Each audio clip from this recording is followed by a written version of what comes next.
Цвета на кожата на Майкъл Джексън през годините е обект на много спекулации до ден днешен. Но каква е неговата истина? Ще се опитам да отговоря в това видео. През 1984 година той е диагностициран с рядкото заболяване витилиго, което представлява загуба на пигментация на кожата, по която се образуват бели петна. За първи път той говори за заболяването си през 1993 година в предаването на Опра Уинфри.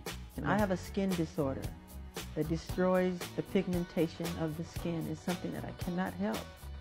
Okay, but when people make up stories that I don't want to be who I am, it hurts me. Много хора по света вярват и обвиняват Майкъл, че е искал да смени цвета на кожата си заради расата си. Но това не е точно така.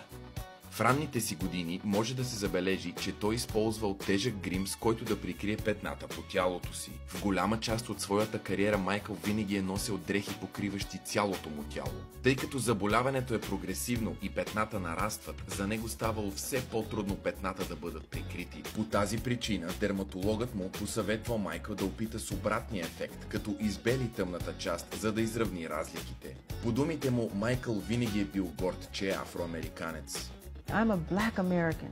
I'm proud to be a black American. I am proud of my race. I am proud of who I am. Независимо коя е истинската версия, за мен той си остава най-великият изпълнител.